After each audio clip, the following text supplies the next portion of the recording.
Complete honesty is the standard and the law you are being held to before this committee, as we seek to get answers and a full understanding of what happens at TikTok under your watch. Thank you.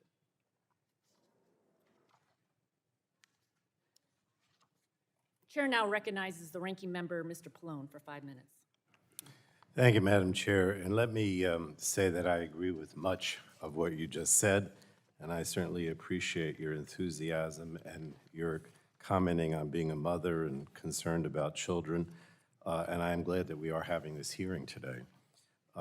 Big tech has transformed the information superhighway into a super spreader of harmful content, invasive surveillance practices, and addictive and damaging design features. Data is big tech's most valuable commodity, and by collecting far more user data than they need, big tech platforms can use, share, and sell information to generate billions of dollars in revenue. Today, the American people are powerless to stop this invasion of their privacy, and we can't wait any longer to pass comprehensive national privacy legislation that puts people back in control of their data. We must hold big tech accountable for its actions, and transparency is critical to that accountability. In the past several Congresses, this committee has heard from senior executives of other social media platforms about troubling and repeated instances where they put profits over people. Now, today we intend to bring more transparency to TikTok, which is controlled by its Beijing communist-based parent company, ByteDance. And while TikTok videos provide a new fun way for people to express their creativity and enjoy the videos of others, the platform also threatens the health, privacy, and security of the American people. And I'm not convinced that the benefits outweigh the risks that it poses to Americans in its present form. More than 130 million people in the United States use TikTok every month, including 2/3 of American teenagers. TikTok collects and compiles vast troves of valuable personal information to create an addictive algorithm that is able to predict with uncanny accuracy which videos will keep users scrolling, even if the content is harmful, inaccurate, or feeds destructive behavior or extremist beliefs. Now, the combination of TikTok's Beijing communist-based China ownership and its popularity exacerbates its danger to our country and to our privacy. The Chinese Communist government can compel companies based in Beijing, like TikTok, to share data with the Communist government through existing Beijing law or coercion. National security experts are sounding the alarm, warning that the Chinese Communist government could require TikTok to compromise device security, maliciously access American user data, promote pro-communist propaganda, and undermine American interests. Disinformation campaigns could be launched by the Chinese Communist government through TikTok, which has already become rife with misinformation and disinformation, illegal activities, and hate speech. A recent report found that 20% of TikTok search results on prominent news topics contain misinformation. Social media's profitability depends on growth and engagement. More eyes on their content for longer time leads to more advertising dollars and revenue generation. Addictive algorithms are fine-tuned to optimize growth and engagement without necessarily taking into account potential harms to users. Children and teens are particularly vulnerable. Frequent online use of interactive media on digital devices is associated with increased levels of depression among middle and high school students. Research has found that TikTok's addictive algorithms recommend videos to teens that create and exacerbate feelings of emotional distress, including videos promoting suicide, self-harm, and eating disorders. Public outrage and hollow apologies alone are not going to rein in big tech. Congress has to enact laws protecting the American public from such online harms. And we simply cannot wait any longer to pass the comprehensive privacy legislation that I authored with then-ranking member, now Chair Rogers, last Congress, that overwhelmingly advanced out of the committee. It ensures that companies, wherever they live, it ensures, I should say, that consumers, wherever they live in this country, will have meaningful control over their personal information. Our legislation establishes baseline data minimization requirements, ensuring that companies only collect, process, and transfer data necessary to provide a service. And it provides heightened privacy protections for children and teenagers. So I think it's time to make this legislation the law of the land. And we also have to examine the reforms needed to Section 230 of the Communications Decency Act. The liability shield for social media platforms has for too long been abused and led to a lack of accountability for social media platforms. So I hope we can find a bipartisan path forward on that issue too, and I think you're having a hearing next week on it, so we can stop the very real harms to our country and democracy under the current law. I'd look forward to the discussion today as we continue to bring accountability to big tech. And let me say to Mr. Chew, I know this is about TikTok, but I am focusing all my attention not only on TikTok, but on these concerns, wide concerns about social media and the protection of privacy. And with that, I yield back. Thank you again, Madam Chair, for having this very important hearing. Our witness today is Mr. Shou Zi Chew, Chief Executive Officer of TikTok. You're recognized for 5 minutes. Thank you. Chair Rogers, Ranking Member Pallone, members of the committee, thank you for your time. I am Shou Zi Chew, and I'm from Singapore. That's where I was born, as were my parents. And after serving in Singapore's military, I moved to the UK to attend college, and then here to the US to attend business school. I actually met my wife here. By the way, she was just born a few miles away from here in Virginia. 2 years ago, I became the CEO of TikTok. Today, we have more than 1 billion monthly active users around the world, including over 150 million in the United States. Our app is a place where people can be creative and curious, and where close to 5 million American businesses, mostly small businesses, go to find new customers and to fuel their growth. Now, as TikTok has grown, we've tried to learn the lessons of companies that have come before us, especially when it comes to the safety of teenagers. While the vast majority of people on TikTok are over 18, one of our fastest growing demographics are people over 35. We spent a lot of time adopting measures to protect teenagers. Many of those measures are firsts for the social media industry. We forbid direct messaging for people under 16, and we have a 60-minute watch time by default for those under 18. We have a suite of family pairing tools so that parents can participate in their teens' experience and make the choices that are right for their family.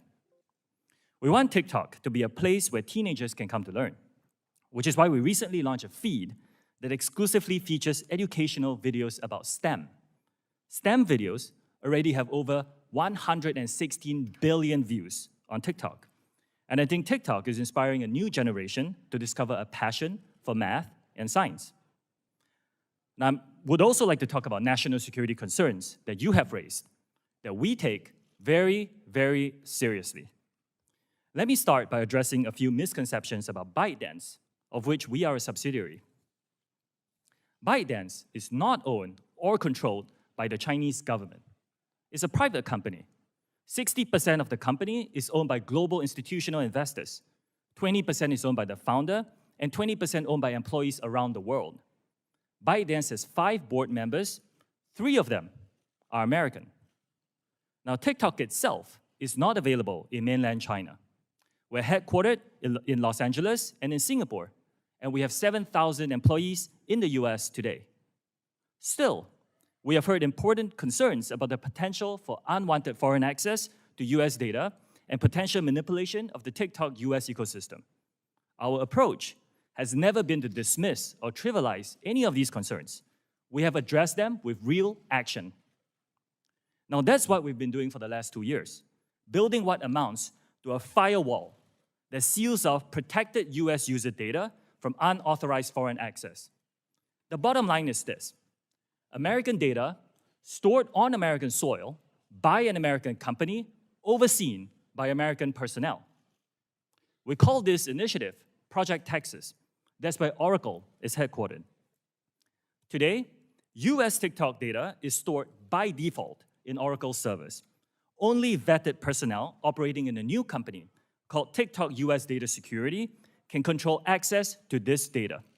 Now, additionally, we have plans for this company to report to an independent American board with strong security credentials. Now, there's still some work to do. We have legacy US data sitting in our servers in Virginia and in Singapore. We're deleting those, and we expect that to be complete this year. When that is done, all protected US data will be under the protection of US law and under the control of the US-led security team. This eliminates the concern that some of you have shared with me that TikTok user data can be subject to Chinese law. This goes further, by the way, than what any other company in our industry have done. We will also provide unprecedented transparency and security for the source code for the TikTok app and recommendation engine. Third-party validators like Oracle and others will review and validate our source code and algorithms. This will help ensure the integrity of the code that powers what Americans see on our app. We will further provide access to researchers, which helps them study and monitor our content ecosystem. Now, we believe we are the only company that offers this level of transparency. Now, trust is about actions we take. We have to earn that trust with decisions we make for our company and our products. The potential security, privacy, content manipulation concerns raised about TikTok are really not unique to us. The same issues apply to other companies. We believe what's needed are clear, transparent rules that apply broadly to all tech companies. Ownership is not at the core of addressing these concerns. Now, as I conclude, there are more than 150 million Americans who love our platform, and we know we have a responsibility to protect them, which is why I'm making the following commitments to you and to all our users. Number one, we will keep safety, particularly for teenagers, as a top priority for us. Number two, we will firewall protected US data from unwanted foreign access. Number three, TikTok will remain a place for free expression and will not be manipulated by any government. And fourth, we will be transparent and we will give access to third-party independent monitors to remain accountable for our commitments. I'll be grateful for any feedback that you have, and I look forward to your questions. Thank you very much. As you know, the testimony that you're about to give is subject to Title 18, Section 1001 of the United States Code. As you state in your testimony, ByteDance is TikTok's parent company. Is it accurate to say that you are in regular communication with the CEO of ByteDance, Leon Robo? Chair Rogers, yes, I am in communication with him. Okay. Kelly Zhang is the CEO of ByteDance China, overseeing Douyin, the Chinese version of TikTok. Are you in regular communication with Kelly? I'm not in regular communication with her. The ByteDance editor-in-chief is Zhong Fuping, correct? I believe so. And Wu Shugang is Beijing ByteDance Technology Board member and also an official of the Cyberspace Administration in China. Is this correct? I believe so. They are not in direct... Thank you. All of these individuals work or affiliated with the Chinese Communist Party, are at the highest levels of leadership at ByteDance, a company where you previously served as the chief financial officer and where you regularly communicate with their CEO. TikTok has told us that you weren't sharing data with the CCP, but leaked audio from within TikTok has proven otherwise. TikTok told us that you weren't tracking the geolocation of American citizens. You were. TikTok told us you weren't spying on journalists. You were. In your testimony, you state that ByteDance is not beholden to the CCP. Again, each of the individuals I listed are affiliated with the Chinese Communist Party, including Zhong Fuping, who is reported to be the Communist Party secretary of ByteDance, and who has called for the party committee to, quote, take the lead across all party lines to ensure the algorithm is enforced by, quote, correct political direction. Just this morning, the Wall Street Journal reported that the CCP is opposed to a forced sale of TikTok by ByteDance, quoting a CCP spokesman as saying the Chinese government would make a decision regarding any sale of TikTok. So the CCP believes they have the final say over your company. I have zero confidence in your assertion that ByteDance and TikTok are not beholden to the CCP. Next question. Heating content is a way of promoting and moderating content. In your current or previous positions within Chinese companies, have employees engaged in heating content for users outside of China? Very quickly, yes or no? Our heating process is approved by our local teams in the various countries. The answer is yes, thank you. Have any moderation tools been used to remove content on TikTok associated with the Uyghur genocide? Yes or no? We do not remove that kind of content. TikTok is a place of freedom of expression. And Chair Rogers, like I said, if you use our app, you can go on it and you will see a lot of users around the world Thank you. expressing Thank content you. on that topic and many others. Thank you. What about the massacre in Tiananmen Square, yes or no? I'm sorry, I didn't hear the question. The massacre in Tiananmen Square. That kind of content is available on our platform. You can go and search it. I will remind you that making false or misleading statements to Congress is a federal crime. I understand. Again, if Okay, you go on our thank platform, you Next will find that question. content. Okay, thank you. Reclaiming my time, can you say with 100% certainty that ByteDance or the CCP cannot use your company or its divisions to heat content to promote pro-CCP messages for an act of aggression against Taiwan? We do not promote or remove content at the request guess of the the question- Chinese government. the question And is, we will are you- replace. The question is, are you 100% certain that they cannot use your company to promote such messages? It is our commitment to this committee and all our users that we will keep this free from any manipulation by Can't- any okay, government. If you can't say 100% certain, I take that as a no. As I previously referenced, TikTok spied on American journalists. Can you say with 100% certainty that neither ByteDance nor TikTok employees can target other Americans with similar surveillance techniques?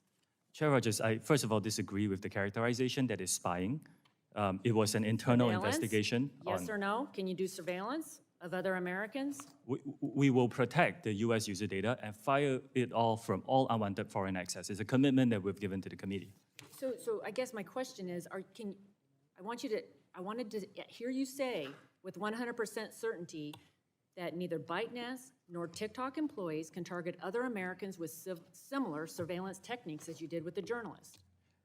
Again, I don't disagree with the characterization is surveillance, and we have given our commitments, Chair Rogers. The 4 commitments, I think it's our commitment that we will not be influenced by any government on these issues. DOJ is investigating this surveillance right now. To the American people watching today, hear this: TikTok is a weapon by the Chinese Communist Party to spy on you, manipulate what you see, and exploit for future generations. A ban is only a short-term way to address TikTok, and a data privacy bill is the only way to stop TikTok from ever happening again in the United States. I yield back. I now yield to the ranking member for 5 minutes. Thank you, Madam Chair. Let me just start out by saying, Mr. Chew, that I don't find what you suggested with Project Texas and this firewall that's being suggested to whoever will be acceptable to me. In other words, you know, I still believe that the Beijing Communist government will still control and have the ability to influence what you do. And so this idea, this Project Texas, is simply not acceptable. According to a recent report, TikTok is on target to make between $15 and $18 billion in revenue this year. Is that an accurate forecast? Congressman, as a private company, we are not sharing our I revenue thought numbers that's what you would publicly. say. How much money will TikTok make by delivering personalized advertisements just to your users in the United States? Will you give me that information? Again, Congressman, respectfully, as a I private thought company, that's we're what not you would disclosing say. that. Look, the impression you're giving, and I know, you know, I can understand why you're trying to give that impression, is that, you know, that you're just performing some kind of public service here, right? I mean, this is a benign company that's just performing a public service. Maybe that's not what you're saying, but I don't buy it, right?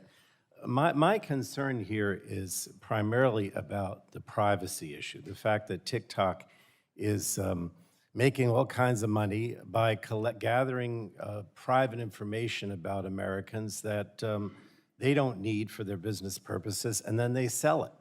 And I mentioned this legislation that the chair and I have that would minimize data collection and make it much more difficult for TikTok and other companies to do that. So if you want to make some commitments today, I'll ask you to make some commitments with regard to this legislation. And, you know, you're going to tell me, well, the bill isn't passed, and so therefore I don't have to do it. But, you know, you say you're benign, you want to do good things for the public. So let me ask you, why not, what about a commitment that says that you won't sell the data that you collect?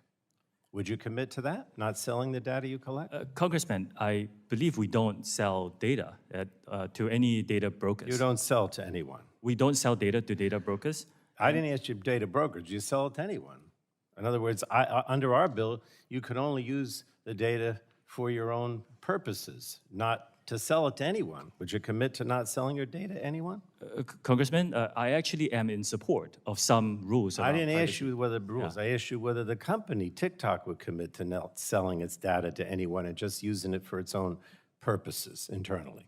I can get back to you on the details Okay, of that. get back to me. All right. Another thing that's in our bill says that we would prohibit targeting marketing to people under the age of 17. Would you be willing to agree to prohibit targeted marketing to people, Americans under the age of 17?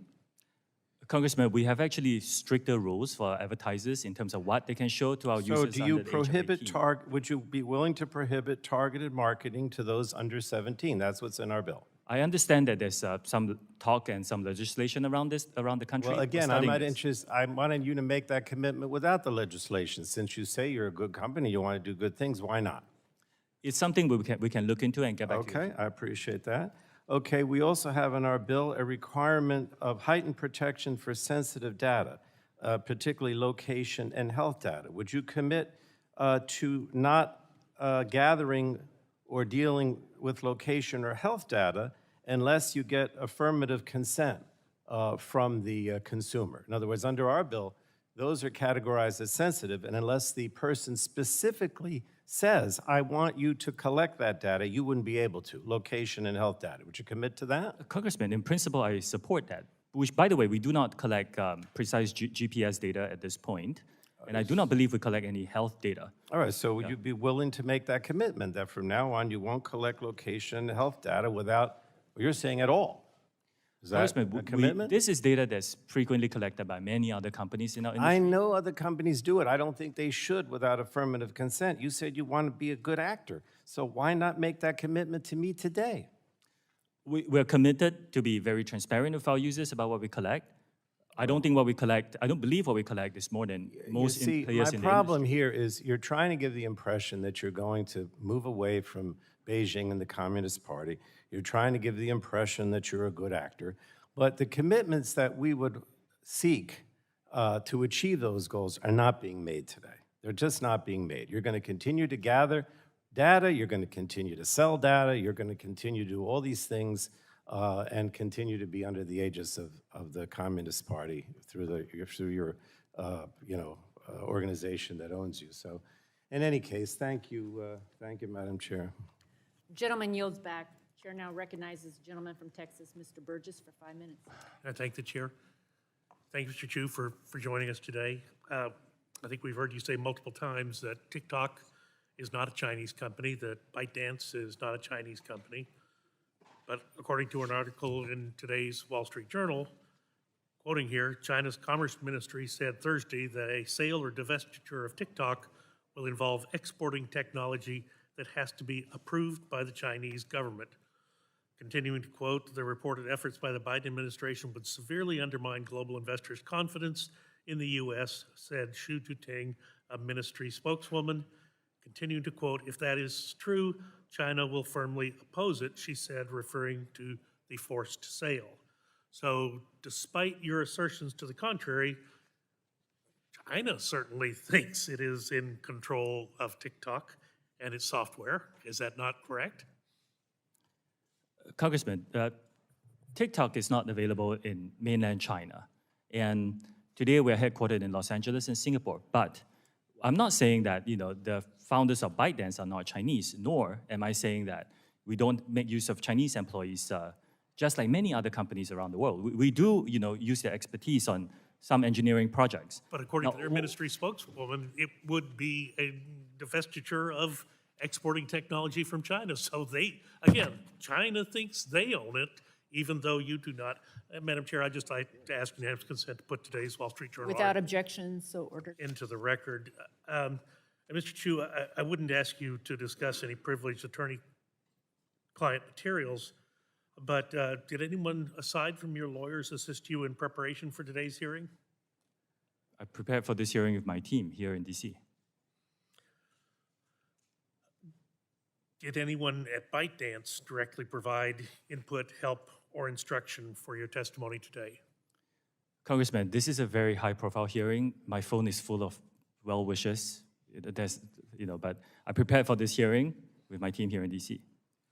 Are you willing to share who helped prepare you for this hearing with the committee? And you can do that I in can writing. follow up with you if Okay. you like. Can you guarantee that no one at ByteDance had a role in preparing you for today's hearing? Like I said, Congressman, this is a high-profile hearing. A lot of people around the world were sending me wishes and unsolicited advice, but I prepared for this hearing with my team here in DC. Are the attorneys representing TikTok also representing ByteDance? Yes, I believe so. What percentage of TikTok revenue does ByteDance retain? Just give me a ballpark estimate if you don't precisely know. Congressman, like I said, as a private company, we are not prepared to disclose our financials in public today. But can we ask you to get back to us with a ballpark? We're not asking for the precise figures, but to get, so the committee can have some understanding of the percentage of TikTok revenue that ByteDance retains. I understand the question. Respectfully, as a private company, we are not disclosing our financials today. Prior to today's hearing, did anyone affiliated with the Chinese Communist Party discuss this hearing with you, or anyone else on TikTok senior management? Congressman, since I've been CEO of this company, I have not had any discussions with Chinese government officials.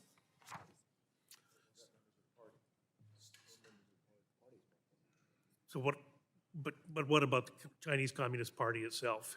Have any of those officials discussed this with you? Like I said, I have not had any discussion with Chinese government officials.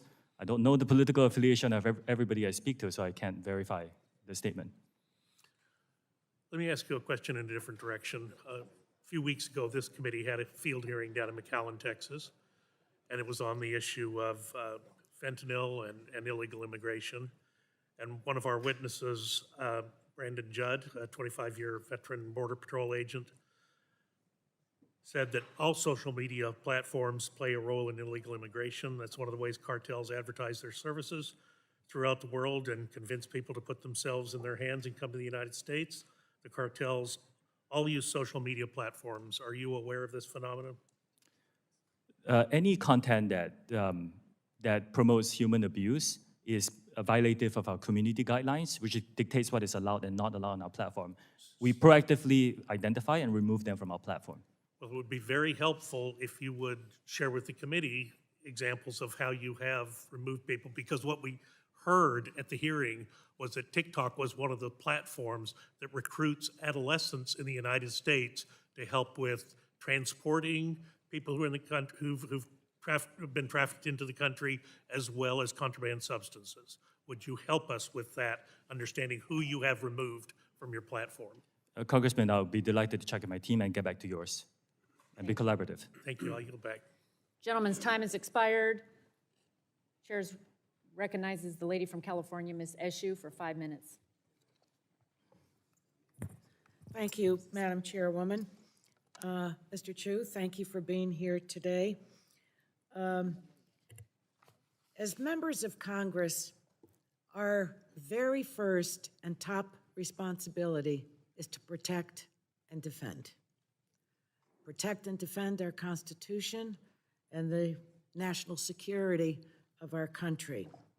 So I view this entire issue, now there are many parts of it that are not part of our national security, in my view, but first and foremost for our national security. So in examining TikTok breaking away from ByteDance, I'd like to ask you some questions about that and how a severance in terms of the relationship with ByteDance, how user data, American users' data, would be protected. Now, under Beijing's security laws,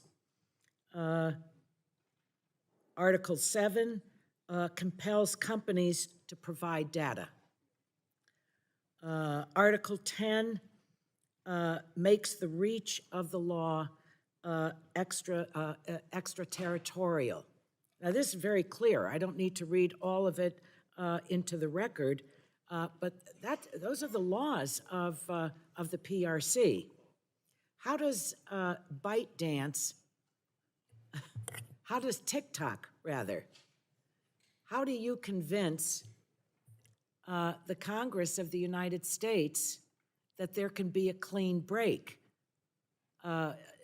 Why would the Chinese government sidestep their national law, including Article 7, Article 10, in terms of user data?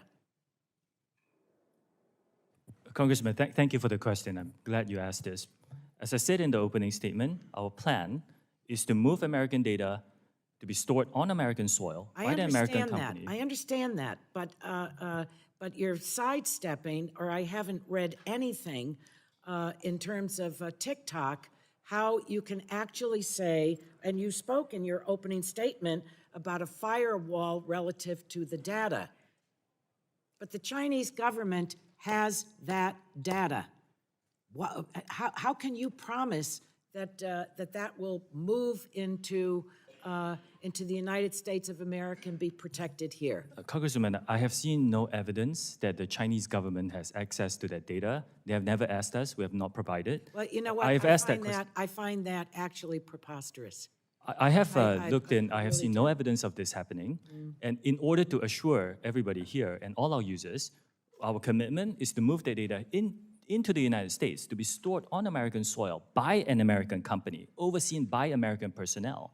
So the risk will be similar to any government going to an American company asking for data. If that. Well, I'm one that doesn't believe that there is really a private sector in China.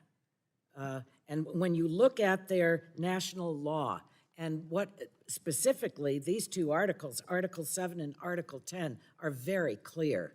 So I think that there is a real problem relative to our national security about the protection of the user data. I don't believe that TikTok has, that you have said or done anything to convince us that information, the personal information of 150 million Americans, that the Chinese government is not going to give that up. So can you tell me who writes the algorithms for TikTok?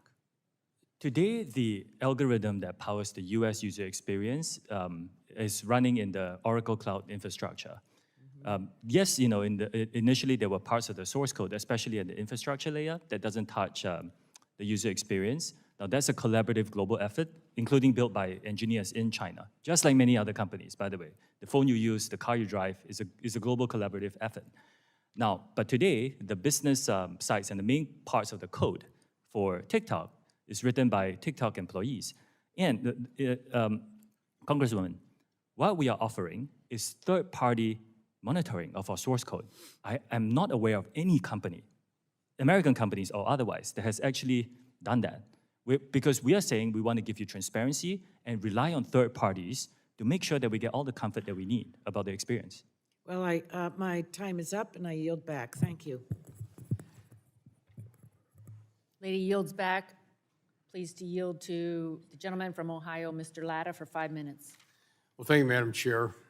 Unlike the Chinese Communist Party, the United States believes in individual freedom, innovation, and entrepreneurship. That is in part why Congress enacted Section 230 of the Communications Decency Act. Our goal is to promote growth of the online ecosystem in the United States and to protect companies from being held liable for good faith efforts to moderate their platforms. Last year, a federal judge in Pennsylvania found that Section 230 protected TikTok from being held responsible for the death of a 10-year-old girl who participated in a blackout challenge, also known as the choking challenge. TikTok actively pushes video on her feed. Unfortunately, this is one of the many devastating examples of children losing their lives because of content promoted by TikTok. Section 230 was never intended to shield companies like yours from amplifying dangerous and life-threatening content to children. Do you consider this to be a good faith moderation? Congressman, as a father myself, when I hear about the tragic deaths of My young question is, people, do it's you heartbreaking. find that good faith moderation? Well, Congressman, Section 230 is a very Okay, complex issue. Yes or no? We are very focused on safety, and all Okay, these I'm dangerous gonna have to challenges assume are that as a removed when no. we find them. Do you believe TikTok deserves this liability protection? I'm sorry, Congressman. Do I you didn't- believe that TikTok deserves this liability protection under Section 230? Congressman, as you pointed out, 230 has been very important for freedom of expression on the internet. It's one of the commitments we have given to this committee and our users, and I do think it's important to preserve that. But companies should be raising the bar on safety. Let me follow I up. really agree Let with me that. just follow up real quickly from your own testimony. When you told us and you repeated it, we'll keep safety, particularly for teenagers, a top priority for us. And you're saying you're making that following commitment. Why did you have to wait till now to make that following commitment now and not having done it before when this 10-year-old lost her life? Congressman, I'm reiterating the commitment Okay. internally in all my priorities, which is public to my employees. Okay, this is Safety has always been a priority. This company is a picture-perfect example of why this committee and Congress needs to take action immediately to amend Section 230. When we recently met, I asked you if the Chinese Communist Party can currently access user data, and you did not have a clear answer. So today I want to follow up. You heard it a little bit, but I want to be absolutely sure of this answer. Are employees of ByteDance subject to Chinese law, including the 2017 National Intelligence Law, which requires any organization or citizen to support, assist, and cooperate with state intelligence work in accordance with the law? Like many companies, including many American companies, we rely on the global workforce, including engineers in China. Okay, but So no, yes in or the- no? So Yes. in the past, yes. I'm in sorry? the past, yes, but we are building Project Texas, and we're committing the firewall of all protected data taking from that as a- unwanted foreign I'm access. taking that as a yes because, again, on your Article 7, the Article 7 of the 2017 National Intelligence Law, which I just said, because it says, in addition, as was asked a little bit earlier, the 2014 Counter-Espionage Law states that when the state security organ investigates and understands the situation of espionage and collect relevant evidence, the relevant organizations and individuals, it does not say may, it says shall provide it truthfully and may not refuse. Yes or no? Do any ByteDance employees in China, including engineers, currently have access to U.S. user data? Today, all U.S. user data is stored by default in the Oracle Cloud infrastructure, and That's the access to question. that The is question controlled do any by American ByteDance personnel. employees in China, including engineers, currently have access to U.S. data? Congressman, I would appreciate, this is a complex topic. Today, all data is stored by or no? No, it's default. not that complex. Yes or no, do they have access to user data? After Project Texas is done, the answer is no. Today, there is Yeah, still so some you're data that saying we need yes, to delete. but we've heard from already Virginia from the and ranking member that he doesn't really see that Project Texas is going to be useful. So I think I'm taking that as a no because, again, the question is what came to come up earlier, that on December the 22nd of last year, when ByteDance confirmed some of its Chinese employees had accessed TikTok data to monitor and track the physical location of journalists. So I took that as a yes from an earlier answer. You know, earlier this week, you posted a TikTok video asking American users to mobilize in support of your app and oppose the potential U.S. government action to ban TikTok in the United States. Based on the established relationship between your company and the Chinese Communist Party, it's impossible for me to conclude that the video is anything different than the type of propaganda that the CCP requires Chinese companies to push on its citizens. Now yield back. Yields back. Chair recognizes the lady from Colorado, Ms. DeGette, for 5 minutes. Thank you, Thank you very much, Madam Chair. Mr. Chew, like my colleagues, I'm concerned about the influence of China on TikTok and what that does for U.S. users. But I'm also concerned about how the content in TikTok is being distributed, particularly to young people. This is not a problem unique to TikTok, but TikTok has 150 million users in the United States. And so I think you'll agree that TikTok has a particular responsibility to monitor content to make sure that it's safe and accurate. Would that be fair to say? Yes, I agree with that. So, you know, I know you said in your opening statement there's a ban or limited for kids under 13 and under 18 and so on. But I know it won't be news for you that computer savvy kids actually can bypass some of those restrictions quite frequently, and they can do it even if they have parental oversight. And so what I want to ask you is rather than putting the burden on young people and parents to accurately put in the birth date and so on when registering for TikTok, I want to ask you what TikTok can do to make sure to monitor this content. And I want to give you some examples of some of the extreme content. Mr. Latta talked about the blackout challenge and some of the dangers to young people's safety, but there's also extreme content around healthcare information. In one study, 13 out of 20 results for the question, does mugwort induce abortion? It talked about herbal so-called abortifacients like papaya seeds, which don't work. And so if people searching for information on safe abortions went on TikTok, they could get devastatingly incorrect information. Another study showed that TikTok had a hydroxychloroquine tutorial on how to fabricate this from grapefruit. Now, there's two problems with that. Number one, hydroxychloroquine is not effective in treating COVID, so that's one issue. The second issue is you can't even make hydroxychloroquine from grapefruit. So again, this is a really serious miscommunication about healthcare information that people looking at TikTok are able to get, and in fact, it's being pushed out to them. So I want to know from you, and I will give you time to answer this. You have current controls, but the current controls are not working to keep this information, mainly from young people, but from Americans in general. What more is TikTok doing to try to strengthen its review to keep this information from coming across to people? Thank you for the question, Congresswoman. The dangerous misinformation that you mentioned is not allowed on our platform. It violates them. I'm sorry to report it is on your platform, though. Congresswoman, I don't think I can sit here and say that we are perfect in doing this. We do work very So hard. how can you make yourself more perfect? I don't want you to say it's not there or you apologize. What can you do to limit it as much as possible, more than what you're doing now? We invest a significant amount in our content moderation work. I shared that number in my written I know testimony. you're investing, Yes. but what steps are you taking to improve the AI or whatever else you're doing to limit this content? For example, if you search for certain search terms, we do direct you on TikTok to safety resources. That's one of the things we have done. We will continue to invest in this. I recognize and fully align with you that this is a problem that faces our industry, that we need to really invest and address. This, I'm very in alignment.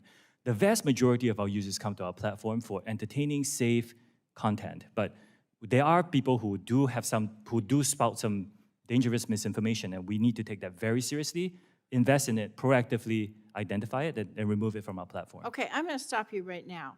I asked you specifically how you're trying to increase your review of this, and you gave me only generalized statements that you're investing, that you're concerned, that you're doing more. That's not enough for me.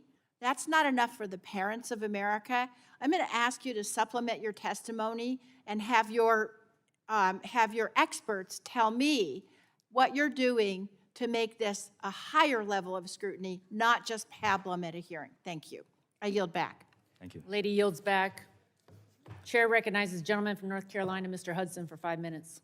Thank you, Chairwoman Morris Rogers, for holding this important hearing. I appreciate the witness, Mr. Shou Zi Chew, for making yourself available here today. While many consider TikTok to be just another video sharing app, in reality, TikTok has been functioning as a massive surveillance program. collecting vast swaths of personal data from more than 1 billion people worldwide. This includes data from the personal devices of federal employees, contractors, and most concerning, U.S. military service members and their families at places like Fort Bragg in North Carolina.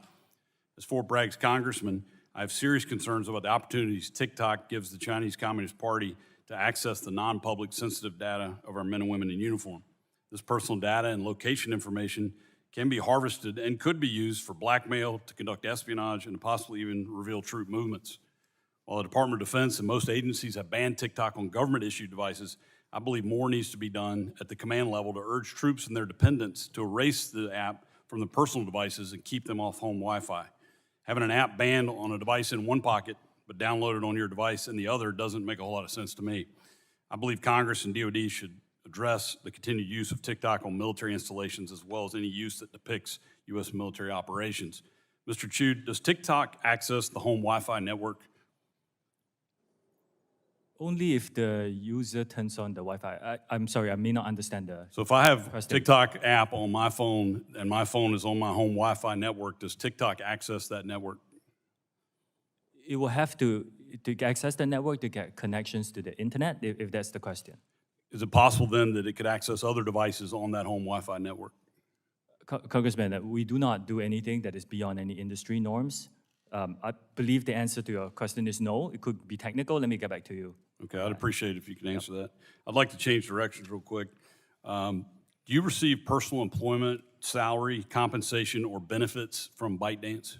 Yes, I do. What is your salary from ByteDance? Congressman, if you don't mind, I would prefer to keep my compensation private. Okay. Do you personally have any company shares or stock in ByteDance or Douyin? Congressman, if you don't mind, I would like to keep my personal assets private. Is TikTok the company your only source of employment compensation? Where's your other source of income outside of TikTok? It's my only source of compensation. Do you have any financial debts or obligations to ByteDance, Douyin, or any other ByteDance affiliated entity? Personally? No, I do not. Does your management team receive separate salary, compensation, or benefits from ByteDance?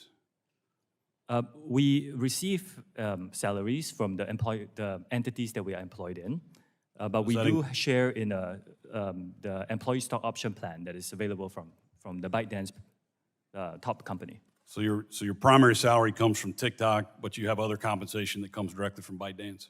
You can characterize it as that, yes. Does your management team have company shares or stock in ByteDance or Douyin? Yes, some of our employees are compensated in shares in ByteDance. Does TikTok share technological resources with Douyin?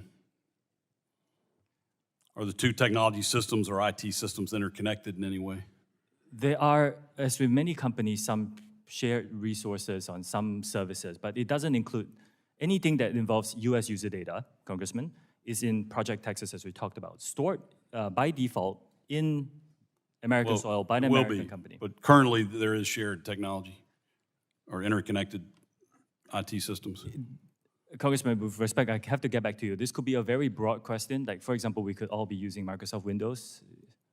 Yeah, if you could get back with details on that, I'd appreciate Yes. it. Can Douyin personnel or employees access TikTok user data? Not after Project Texas, this is not allowed.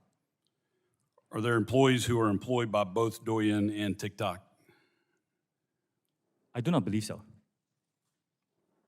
Okay, and so I don't believe so. Is that it? I mean, again, I'll allow you to come back in the written response if you could give me a definitive answer. I will go back and check to be very sure. Okay, thank you. I'm also concerned about an issue that our chairwoman brought up about an apparent pattern of misinformation or misrepresentation from your company in regards to the amount and extent of data that you're collecting, as well as how much has been accessed from inside China. There are dozens of public reports that conclude individuals in the People's Republic of China have been accessing data on U.S. users, directly contradicting several public statements by TikTok employees. And I'm referencing Project Raven, which was first reported on by Forbes last October. Their investigation revealed, I'm sorry, I'm about out of time. Do you want to respond to that? Yes, Congressman. We do not condone the effort by certain former employees to access U.S.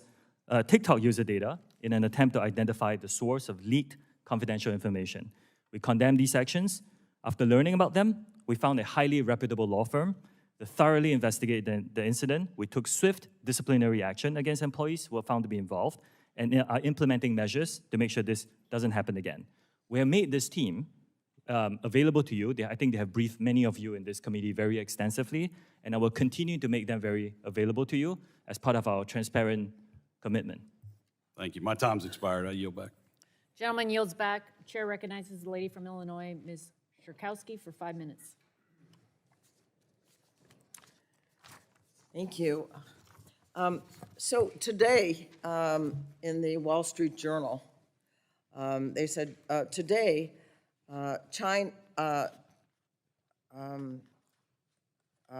China's commerce minister said that China opposes the sale of TikTok because it would involve exporting China's technology and would, and this is the important part, and would need to be approved by the Chinese government. Would need to be approved by the Chinese government.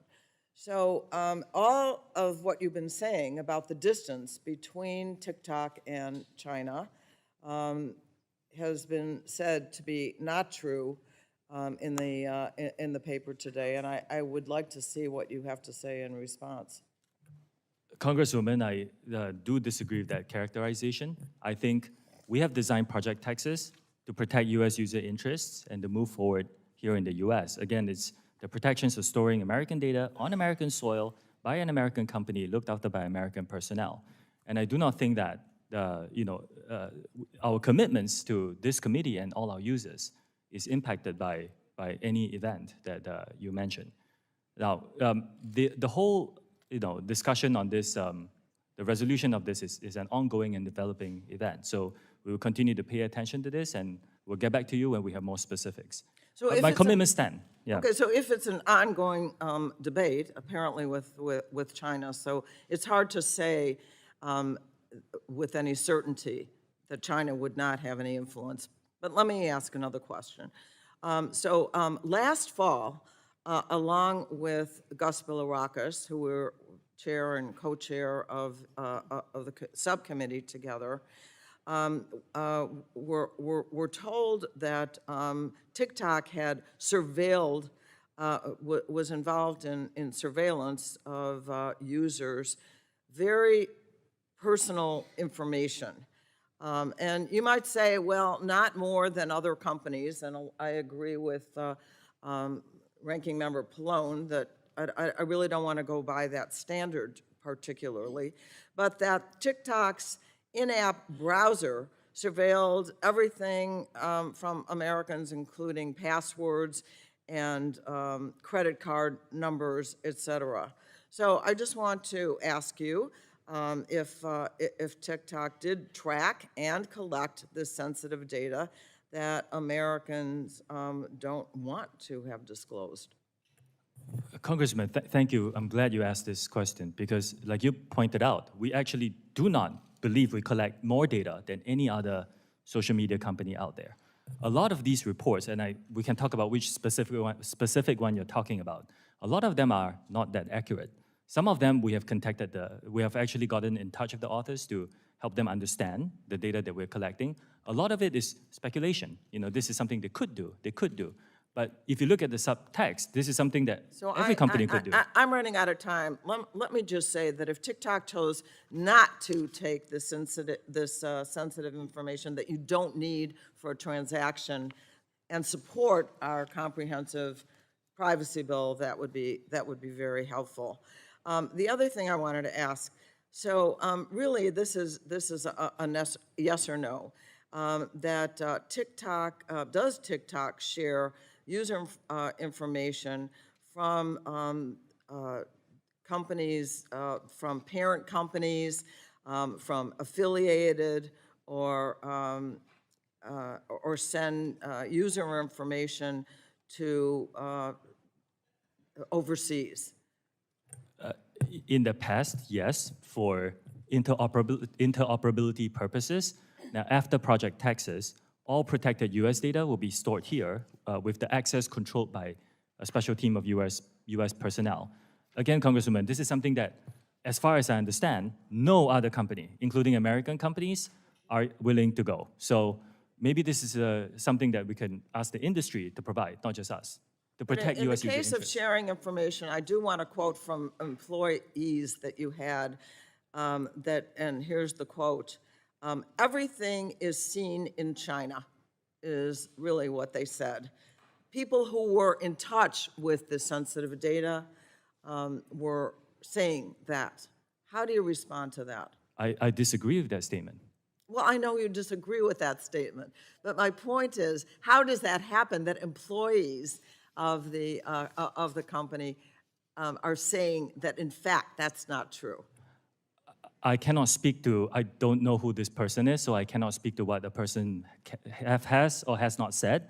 What I can say is, based on my position in this company and the responsibility that I have, that statement is just not true. Okay, unfortunately, and I'll close, I guess I'm over my time, we need to look into the facts of this, and so do you. And I yield back.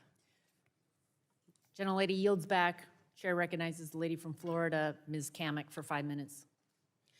Thank you, Madam Chairwoman. Mr. Shou, are you aware of Chinese Communist Party leader Chairman Xi Jinping's comments in May 2021 during a Communist Politburo study session where he instructed colleagues to target different countries, different audiences with short-form video? Are you aware of these comments? Yes or no? Congresswoman, I'm not aware of these comments. Okay. Well, and as was pointed out by Chairwoman Rogers, you have regular contact with Chinese Communist Party Secretary, Mr. Zhang Fuping, who is your boss at ByteDance, correct? No.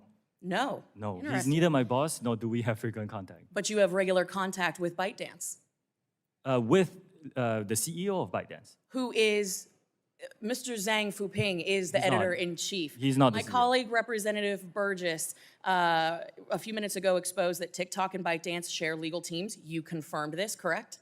Our general counsel is Yes. an Yes or American lawyer, Yes. veteran of Microsoft. Also, my many years. colleague, Representative Latta, confirmed that your parent company, ByteDance, currently can access user data. Yes? We have to be more Yes. specific. Yes. After You Project say- Texas, no. I'm not asking after Project Texas, I'm asking now. Yes. Some user data is public data, Congresswoman, which So means you everybody confirm that. can search What's for it on the interesting to internet. me is that you have used the word transparency over a half a dozen times in your opening testimony and subsequently again in your answers to my colleagues. Yet the interesting thing to me is that ByteDance, your parent company, has gone out of their way to hide an airbrush corporate structure ties to the CCP, the company's founder, and their activities. You can look no further than the fact that ByteDance website has been scrubbed. In fact, we found web pages from the Beijing Internet Association, the industry association charged with Communist Party building work of internet companies in Beijing. They have been archived, but since deleted. Makes you kind of wonder why. Yes or no, ByteDance is required to have a member of the Chinese government on its board with veto power. Is that correct? No, that is not correct. ByteDance owns some Chinese businesses, and you're talking about a very special subsidiary that is Mr. for Shou, Chinese business Mr. licensing Shou, purposes. I'm going to have to move on. You've said repeatedly that there is no threat, that this is a platform for entertainment and for fun. I have to ask you then, if there is no threat to Americans, if there is no threat to our data, privacy, security, why did an internal memo from TikTok corporate headquarters explicitly coach senior management to, quote, downplay the parent company ByteDance? Why would they say downplay the China Association and downplay AI? This is from an internal memo from your company. Why, if you had nothing to hide, would you need to downplay the association with ByteDance in China? Congresswoman, I have not seen this memo. You can't What I answer can that say- question. Mr. Shou, I'd like to direct your attention to the screen for a short video, if you don't mind.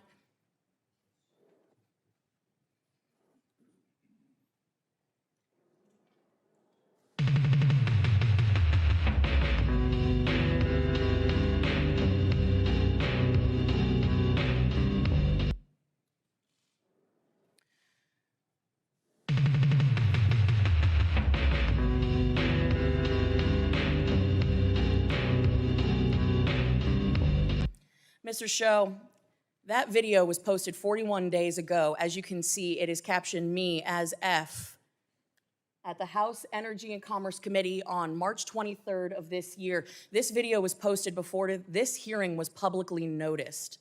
I think that's a very interesting point to raise. But more concerning is the fact that it names this chairwoman by name. Your own community guidelines state that you have a firm stance against enabling violence on or off TikTok. We do not allow people to use our platform to threaten or incite violence or to promote violent extremist organizations, individuals, or acts. When there is a threat to public safety or an account is used to promote or glorify off-platform violence, we ban the account. This video has been up for 41 days. It is a direct threat to the chairwoman of this committee, the people in this room, and yet it still remains on the platform. And you expect us to believe that you are capable of maintaining the data security, privacy, and security of 150 million Americans where you can't even protect the people in this room? I think that is a blatant display of how vulnerable people who use TikTok are. You couldn't take action after 41 days when a clear threat, a very violent threat to the chairwoman of this committee and the members of this committee was posted on your platform. You damn well know that you cannot protect the data and security of this committee or the 150 million users of your app because it is an extension of the CCP. And with that, I yield back.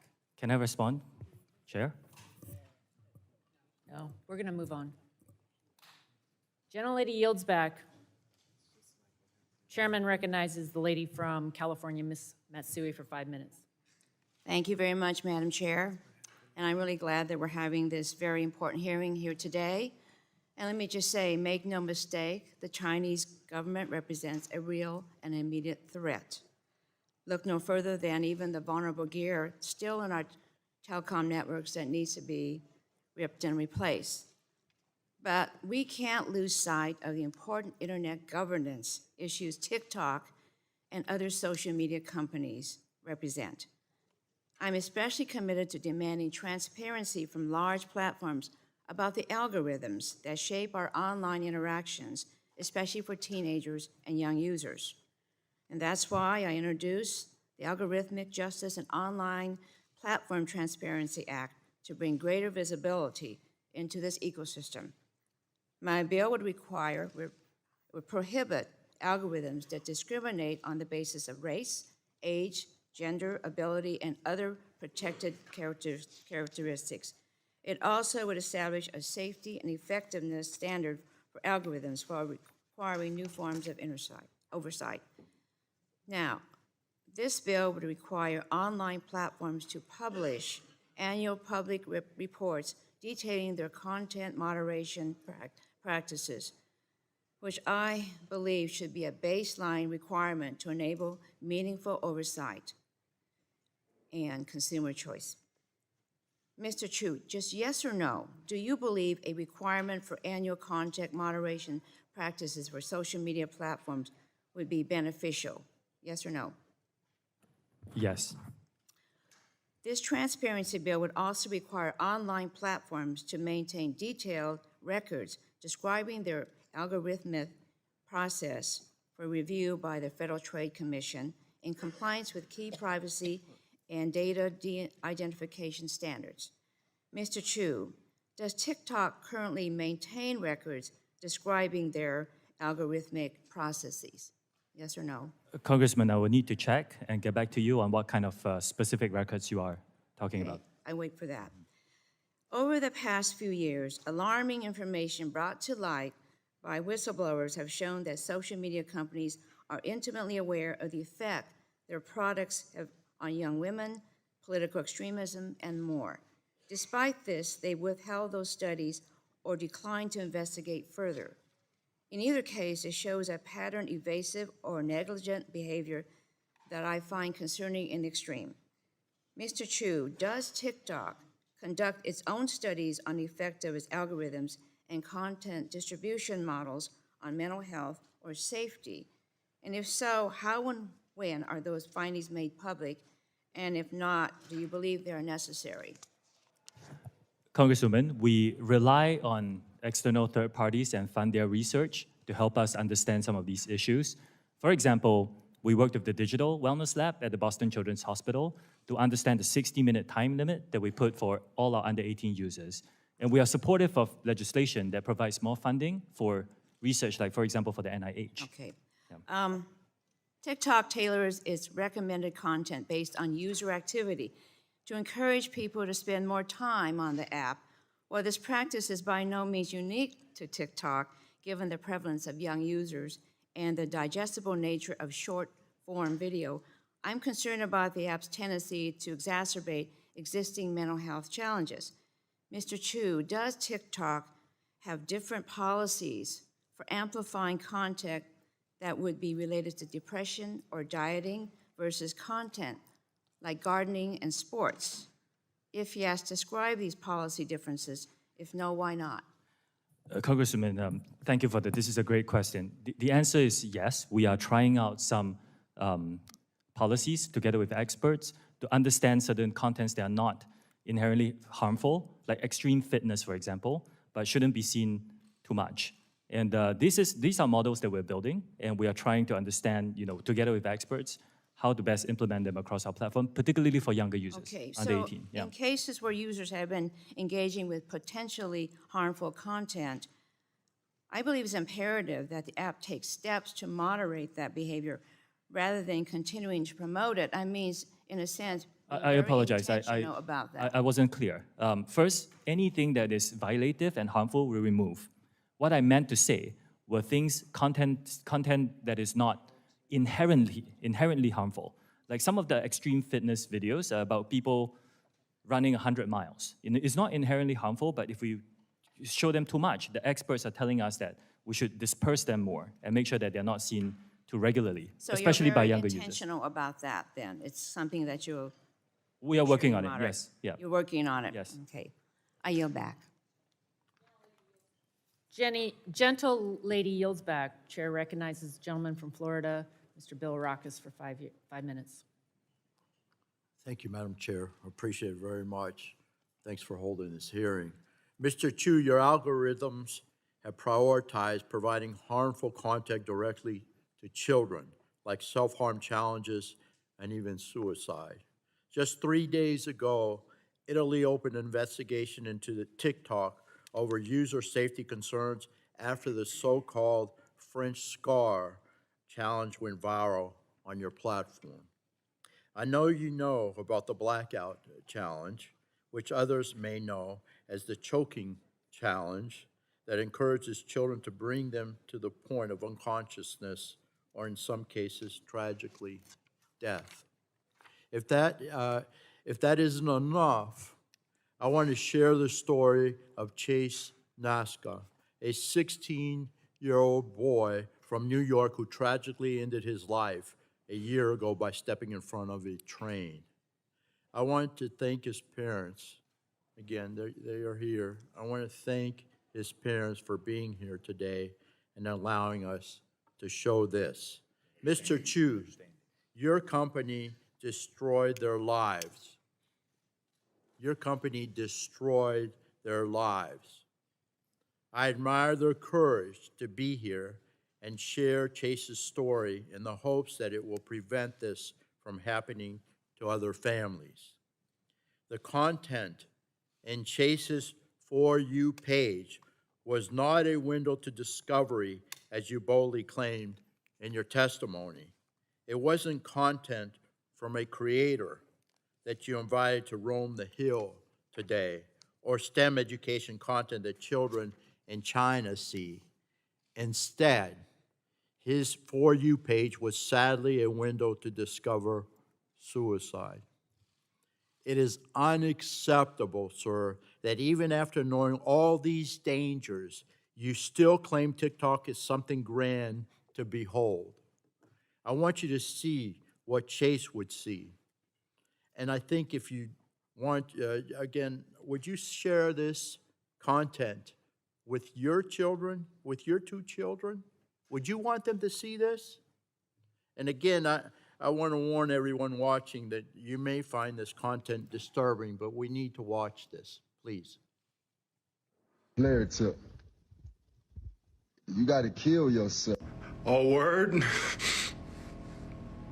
Like right now? And then I'm gonna put a shotgun in my mouth and blow the brains out of the back of my head. Cool.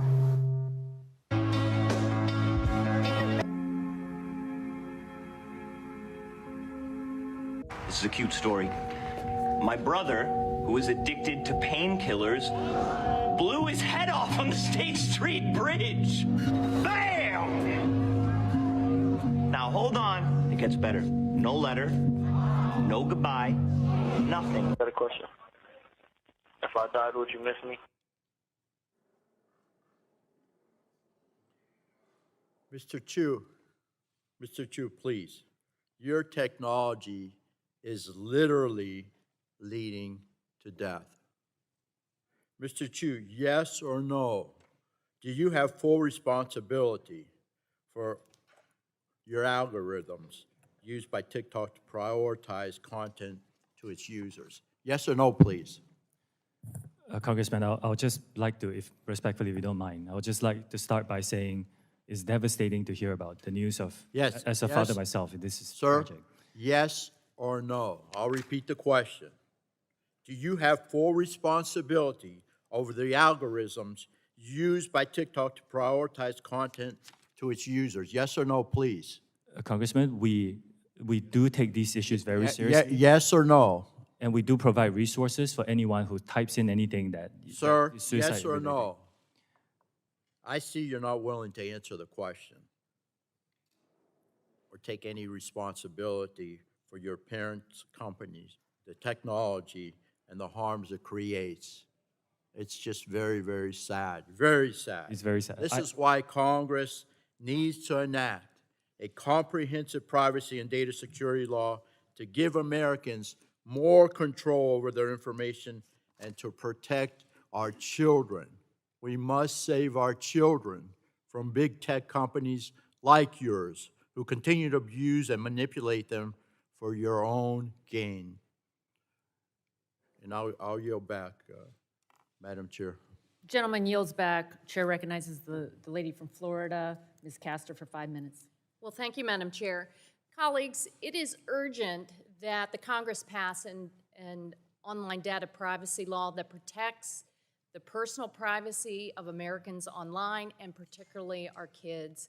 While this hearing shines a light on TikTok, this hearing also should serve as a call to action for the Congress to act now to protect Americans from surveillance, tracking, personal data gathering, and addictive algorithmic operations that serve up harmful content and has a corrosive effect on our kids' mental and physical well-being.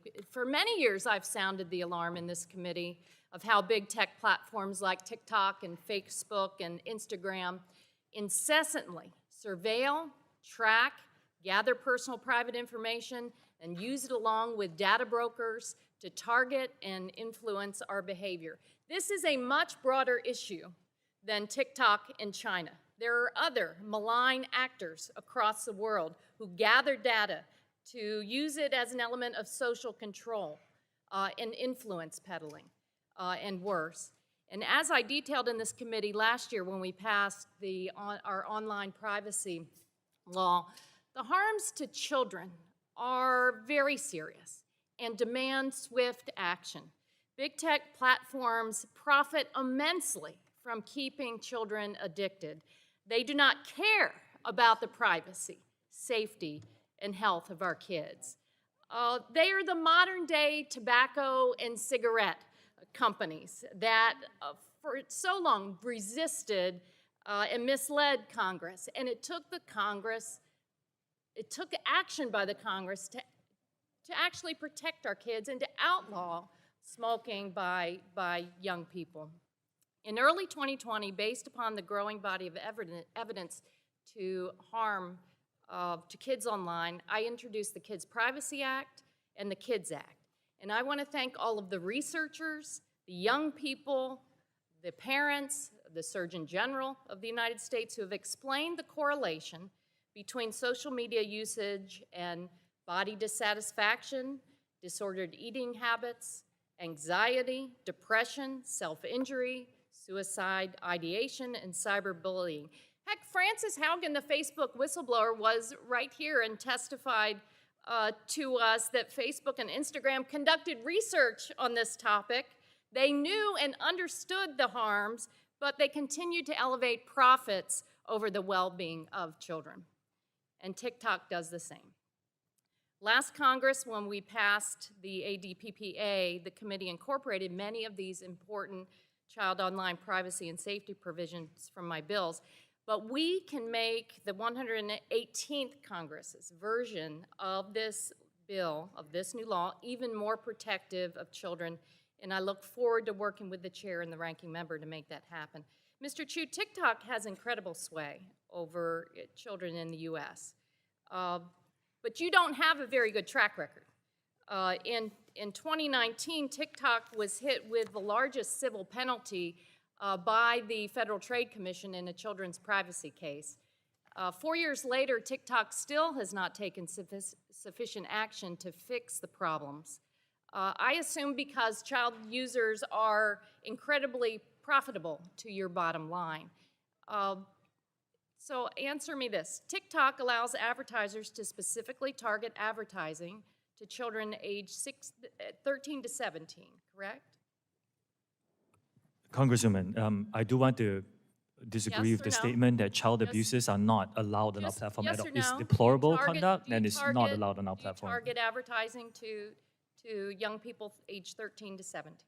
We do serve personalized Okay, thank you. advertising at this point, And but the how policies much are very money- safe for How them. much money does TikTok make selling ads targeted to minors?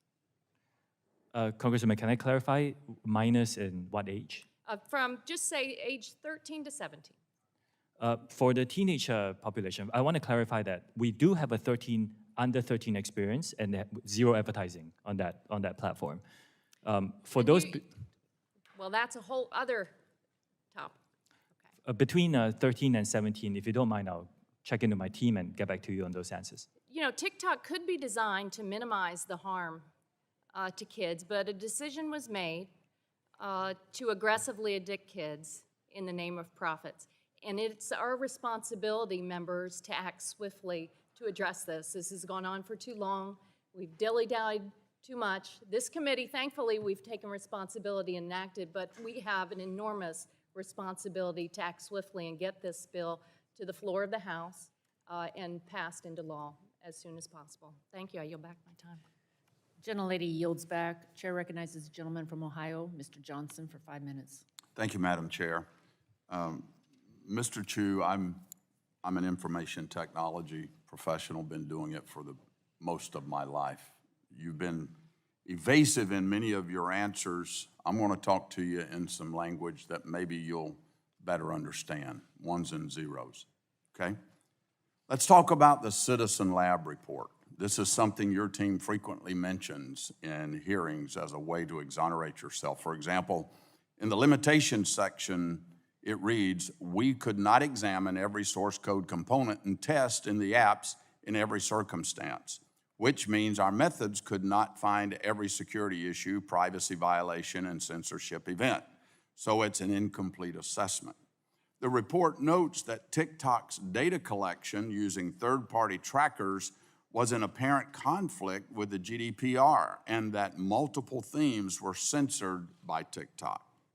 What is shocking to me is the shared source code between TikTok in the United States and the CCP-censored Douyin. The Citizen Labs report says that many of the functions and classes were identical and that the differences in behavior between TikTok in the United States and Douyin in China are slight changes in hard-coded values. Incredibly, specific censorship parameters from Douyin are present in TikTok, but just turned off. The authors say that for unknown reasons, the parameter variable itself is preserved. So while Citizen Lab may have been afraid to say the obvious conclusion, Mr. Chew, I am not. TikTok's source code is riddled with backdoors and CCP censorship devices. Here's the truth. In 1 million lines of code, the smallest shift from a 0 to a 1 on just one of thousands of versions of TikTok on the market will unlock explicit CCP censorship and access to American data. Mr. Chew, as CEO of TikTok, why have you not directed your engineers to change this source code? Congressman, thank you for the question. Have you directed them to change the source code? Like what we are offering and Yes my or fourth no? commitment? Have you directed them to change that source code? Congressman, if you give me a bit of time to just No, explain. I don't. It's a yes or no question. Have you directed your engineers to change that source code? I'm not sure I understand. Why are you allowing TikTok to continue to have the capacity for censorship, and yet you claim here that you don't? Let me remind doesn't. you of something. Do you realize that making false and misleading statements to Congress is a federal crime? Yes, I do. Okay. So have you directed your engineers to change that source code? I am giving third-party access monitoring by experts. And Congressman, you are an expert on this. You could agree with me that no other company TikTok does source this. code is the same as Doan? What percentage? I can get back to you on the specifics. Okay, I'd appreciate that. Where was the source code for TikTok developed? Was it developed in China or in the United States? It's a global collaborative effort, like a lot of Was it code for a developed lot of in, companies. was it developed in China? Some of it? Some of it is. Okay, at ByteDance. When it's compiled in the compilation process, can bytecode be manipulated? We've talked a lot about source code. What about the bytecode, the ones and zeros that actually execute on the device? Can it be manipulated? Yes. Congressman, to give you comfort, that's why we're giving third-party monitors. Yes, As an expert, I think you can agree that very few companies I've got offer the to do this. report here by Citizen Lab. I want to read you something from Ron Diebert. Specifically, in your written testimony to Congress, you stated on page 9, Citizen Lab found that there was no overt data transmission by TikTok to the Chinese government and that TikTok did not contact any servers within China. You implied that Citizen Lab exonerated TikTok from any information sharing with China. Well, the director of Citizen Lab saw this and issued a statement correcting the record yesterday. And I'm quoting Ron Diebert, the director of the lab. I am disappointed that TikTok executives continue citing the Citizen Lab's research in their statements to government as somehow exculpatory. I've called them out on this in the past, and it's unfortunate that I have to do it again, unquote. He goes on to say, and I quote, we even speculated about possible mechanisms through which the Chinese government might use unconventional techniques to obtain TikTok user data via pressure on ByteDance, end of quote. Mr. Chew, you sent Congress written testimony citing this lab as a support of your claim that China cannot access user data, U.S. user data. And now this lab has come out to say, we never said that. That's misleading, Mr. Chew. I hope you understand what that is. That's misleading. Mr. Chew, this is yet another instance of TikTok attempting to mislead Americans about what their technology is capable of and who has access to their information. Madam Chair, I'd like to Madam Chair, I would enter like the to respond to statement that by very Ron quickly, Diebert please. and the Citizens Lab into the record. Without objection, With so that, I ordered. yield back. Gentleman yields back. Chair yields to the gentleman from Maryland. Mr. Sarbanes, 5 minutes. Thanks very much, Madam Chair. Mr. Chew, I'm going to pick up on a theme we've already covered here, which is the effect that your platform, along with many other social media platforms, by the way, has in terms of mental and behavioral health in this country. I won't speak to what's happening elsewhere in the world, but we've talked about the impact that it's having on children, on teens. We took some action last year in this committee to try to improve access to resources, reauthorize critical programs to address mental health needs, but we need to do even more than that. And we got to address what the big tech companies like TikTok are doing, because those are platforms that expose children, teens to additional risks. The more time that middle and high schoolers spend on social media, the evidence is the more likely they are to experience depression and anxiety. And this is particularly troubling since apparently 16% of American teenagers report that they use TikTok, quote, almost constantly. That's, I think, about 5 million teenagers in this country that are on TikTok all the time. And we know that big tech, including TikTok, uses design features that can manipulate users, including children and teens, to keep them engaged, designed to feed them a never-ending stream of content, keep their attention for hours on end, which includes capitalizing on the desire for others' approval through like features, preying on the fear of missing out through push notifications and so forth.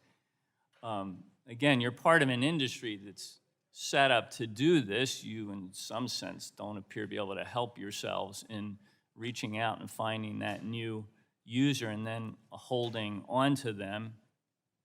TikTok itself has acknowledged that these features and others, like the endless scroll feature, can have an outsized effect on teens. And we've been discussing today how your app only intensifies that harm by amplifying dangerous content and misinformation. I don't want to be too paternalistic here because we have young people in the audience. We've got TikTok users that are watching this hearing, and I'm sure they have their own ideas about how this technology is being managed by TikTok and other social media platforms. They like to access the platforms, and they should be able to do that safely, so it's certainly in their interest, and they can drive this conversation, I think, perfectly well, but it's not a fair fight, is it? I mean, the algorithms are on one side of the screen, the human brain is on the other side of the screen, drowning in these algorithms, in many instances at an age where the brain's not even fully developed yet, so those addictive impulses are being sort of perfected by the technology, and again, it leaves the users sort of helpless in the face of that. Are you looking at ways to redesign core features like the ones I mentioned to be less manipulative, and addictive for users, and can you commit to making some of those modifications here today? Congressman, thank you. We do want to be leading in terms of safety of our users, particularly for teenagers. We were the first to launch a 60-minute watch limit. Yeah, let's talk about the 60-minute launch.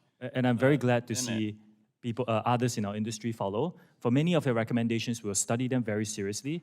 Yeah. We actually have a series of features. Like, for example, if you're under 16, you cannot use a direct messaging feature because we want to protect those younger users.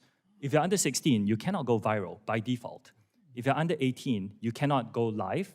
And let me go back to the 60-minute limit because my understanding is that teens can pretty easily bypass the notification to continue using the app if they want to.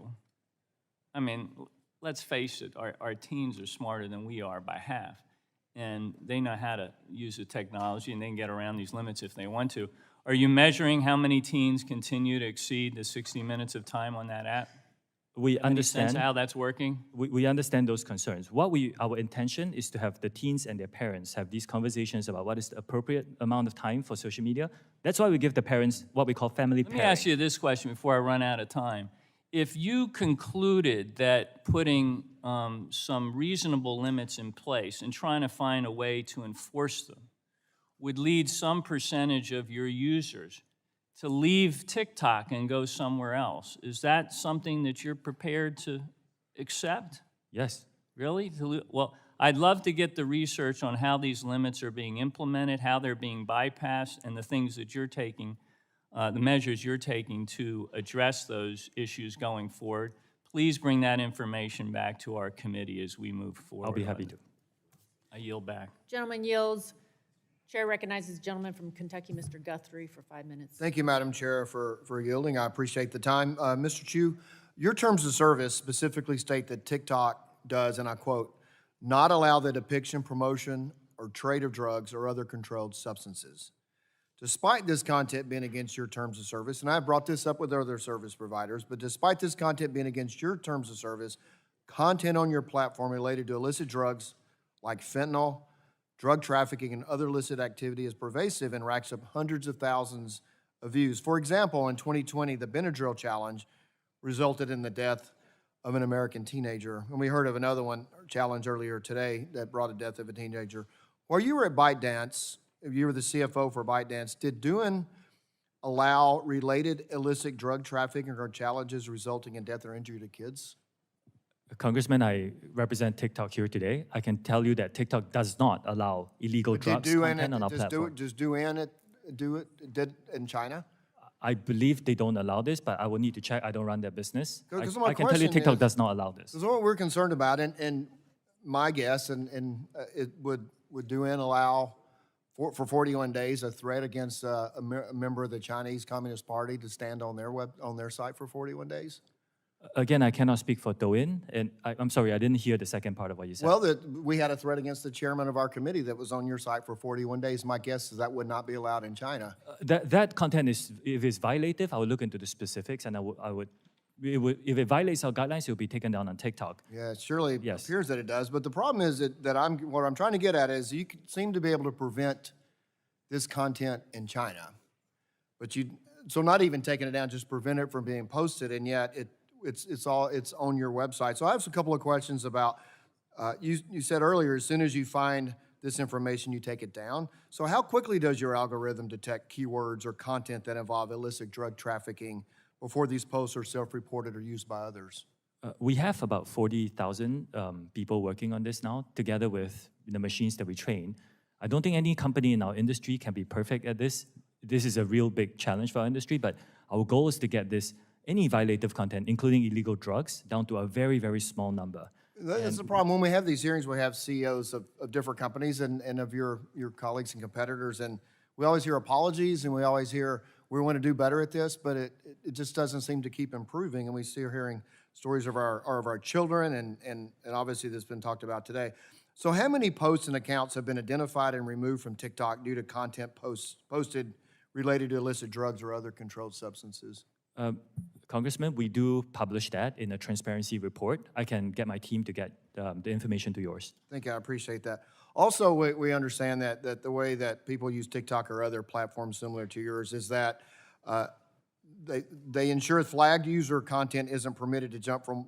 So my question, so what we've heard is that the instances the users see a drug advertisement and then give a code to go to another site. So my question is, do you work with other platforms to ensure flagged user content isn't permitted to jump from one platform to others?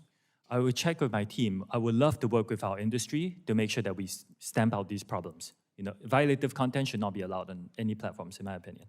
Well, so what's kind of frustrating to all of us here is that we look at what's happening on your sites and others, and particularly that we know, because we've done a research, that you can't have access to illicit drug information or others on DouYin, which is a sister company, as you say, in China. And so it absolutely, if you can prevent it on one and not the other, you obviously have the ability to stop it from moving forward, and yet you don't. Would you like to expand how one of your sister companies can prevent that and you not? I know you don't represent DouYin, but they don't allow it, but it happens on your platform. What's the difference? First of all, the majority of the content on TikTok is fun, entertaining, informative, and very positive for our users. Like other companies that operate in this country, we have to deal with some bad actors who come and publish some content on illegal drugs. The bad actors don't seem to be able to access DouYin. The TikTok U.S. experience should be compared to other U.S. companies because this is a common challenge. But your parent company has the technology to prevent it because you prevent it in China, but you can't prevent it here. What's the difference? That's why I'm asking. Oh, Congressman, there is no technology that is perfect in doing this. We have to deal with the reality of the country that we're operating in. And here in the United States, as with other companies, we share this challenge. We are investing a lot to address the challenge, but we are, it's a shared challenge. But you invest a lot seem to be able to address it in China, but not here. Again, I think the comparison has been within the single country. We face the same set of challenges here in the U.S. What's the difference? I'm sorry, I'm out of time, but what's the difference in China and here? Let me give you an example, Congressman. In my home country, Singapore, there is almost no illegal drug content because Singapore has very strict drug laws. Thank you. My time's expired, now yield back. Gentleman yields back. Chair recognizes the gentleman from New York, Mr. Tonko, for 5 minutes. Thank you, Madam Chair. I'm concerned that TikTok's algorithm preys on vulnerable people, including those struggling with addiction, eating disorders, and other mental health conditions. The platform is designed to push content to users that will watch more frequently and for longer periods of time. Unfortunately, for many people suffering from certain mental health disorders, videos that reinforce their fears or negative self-image are more engaging. On top of that, TikTok has received sensitive patient health information and records of browsing activity from multiple telehealth companies like BetterHelp, and Cerebral. People's personal struggles should not be fuel for TikTok's profits. People should be able to seek help to address serious medical concerns without being afraid that their information will be shared with social media companies trying to push more products, services, or content at them. So, Mr. Chew, will TikTok continue to get information from third parties on its users' health, including their mental health? Yes or no? We will continue to work with experts, yes, if that's the question, to identify these issues. Will you continue to get information from these third parties, including their mental health? Yes or no? Congressman, I'm sorry, I may not understand your question. If your question is if I'm working with them on these issues, the answer is yes. It's not the question, it's will you continue to get information from these third parties on its users' health? Get information. We do not get any user health information from third parties, Congressman. You have talked a lot about user privacy and safety. Will you commit here today to no longer using data about users' health, particularly their mental health, to push them content or sell ads? Yes or no? We take our users' mental health very seriously. Yes or no? As far as I'm aware, we don't do that, Congressman. It's not what the... So the answer is no, you will no longer use data about users' health. TikTok systematically exploits users' anxieties by pushing alarming and distressing content onto their For You page. For example, in May of 2022, the LA Times found that some pregnant users searching for information about their pregnancies on TikTok were then shown information about miscarriages, stillbirths, and delivery room traumas. Your company knows that distressing content can have the perverse effect of feeding user engagement. And for TikTok, engagement means money. In the course of a week, what percentage of content that a user sees is considered potentially harmful or distressing content? Congressman, we work with a lot of experts on this. Even before we set the 60-minute time limit for under 18s, if you spend too much time on our platform, you can try it. If you spend too much time, we will actually send you videos to tell you to go out and get some air and get off the platform. What percentage of content that a user sees is considered potentially harmful? I will need to follow up with my team and get back to you on that, if that's okay. Ballpark. I will need to follow up with my team. So are teenagers in particular shown more distressing content? The opposite is true. We actually put in more restrictions to make sure that our teenagers get a better experience. Are expectant or new parents shown more distressing content? I know of many parents, including one I met recently, who actually use our platform to find communities, to connect with other parents and learn a lot more. I've heard amazing stories of creators who have difficulties, and Reclaiming my time. Are individuals with eating disorders shown more distressing content? We do not, we remove all content that glorifies eating disorders, and we have worked with experts to look at certain certain content that may not inherently be harmful, like diet trends, and make sure that we disperse them more throughout our algorithm. What about those with mental health issues? Are they given more distressing content? If a user searches, words that expresses mental health issues, we actually redirect them to a safety page. Like, for example, if you, I don't know if I should say this in public, if you search, I want to die, we will redirect you to a safety page, for example. So what about those suffering from addiction? Are they given more distressing content? I'm sorry, Congressman, I missed that question. Those suffering from addiction, are they given more distressing content? I missed the first few words, I apologize. What about those suffering from addiction? Are they given more distressing content? Those suffering from addiction. Addiction.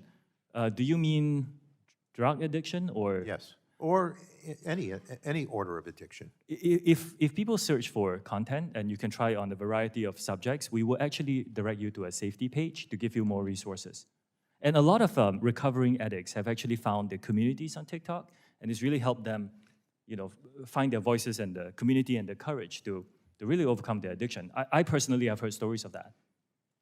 Well, I appreciate your answers, but I was looking for yes or no, and we did not get those. And again, I think the more that they watch this distressing content, the more profit TikTok makes, and that's distressing. Gentleman yields back. Chair recognizes the gentleman from Michigan, Mr. Wahlberg, for 5 minutes. Thank you, Madam Chair, and we're glad that you're here, Mr. Chew. As Chair Rogers and Representative Burgess mentioned this morning, the Wall Street Journal reported that China will firmly oppose any forced sale or divestiture of TikTok. And this is based not on conjecture, but it's based on comments provided by the official spokesperson at the Ministry of Commerce, who said that any TikTok sale or spinoff would amount to a technology export and would have to adhere to Chinese law and approval. This spokesperson was quoted as saying the Chinese, and I quote, "The Chinese government will make decisions according to the law." The Chinese government. Mr. Chew, do you agree with this official? Yes or no? Congressman, I cannot speak on behalf of a Chinese government official. Do you agree with that official? We will need to look at this because Project Texas is designed to move forward here in the United States, and we are not discussing this, so I don't have specifics. You know, your company is valued at upwards of $50 billion and has been on the verge of forced sale or ban for 3 years at least, correct? Do you expect this committee to believe you haven't already discussed this scenario with your team? And you should have an answer to this, yes or no, I agree with the Communist Party, or I don't agree with the Communist Party. So, I guess I would say at that point, you disagree with the Communist Party. Explain your discrepancy. Congressman, for 2 years, we spent $1.5 billion US to build Project Texas. This is after very extensive discussions with relevant folks. Project Texas is just something expanded for the future. We're talking about now. We're talking about what you're doing now, what your expectations are now, what your relationship is with the Communist Party, which is our major concern of what the impact that will be with a country. Let me rephrase that. With a Communist Party that doesn't care about America and sees us as standing in their way for superpower.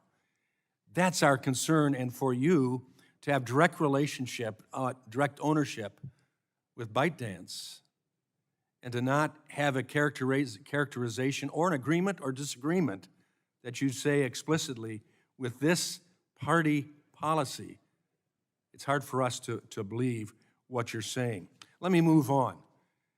Following up on what Mr. Latta asked about data accessed by Chinese engineers.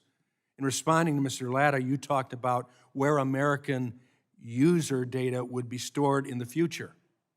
But the question was about access today, storage in the future versus access today. This is total redirection. This blows up any trust we could desire to develop. So to be clear, Mr. Chew, today, do ByteDance employees in Beijing have access to American data? Congressman, we have been very open about this. We have relied on global interoperability. You have access to American data. Congressman, I'm answering your question if you give me just a bit of time. We rely on global interoperability, and we have employees in China. So yes, the Chinese engineers do have access to global data. You have access to global data. We have heard. Not storage. No, storage has always been in Virginia and Singapore. The physical service. You have no access to storage, to American data today. That's not what I said. I said. So you do have access to American data, and you have storage of American data. The American data has always been stored in Virginia and Singapore in the past. And access of this is on an as-required basis by our engineers globally. By engineers for business purposes. By engineers, this is a private ByteDance? ByteDance. The Communist Party? No. Why? How can you say that? This is a private business. This is a private business, and is like many other businesses, many other American companies, we rely on the global workforce.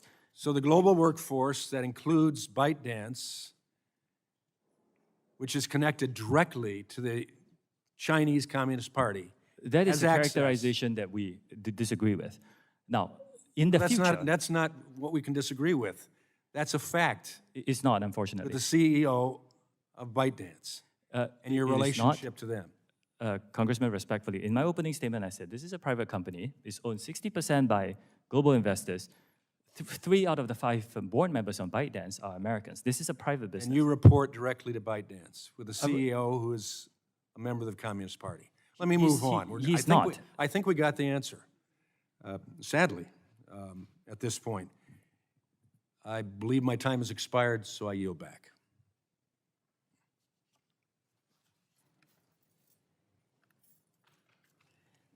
Gentleman yields back.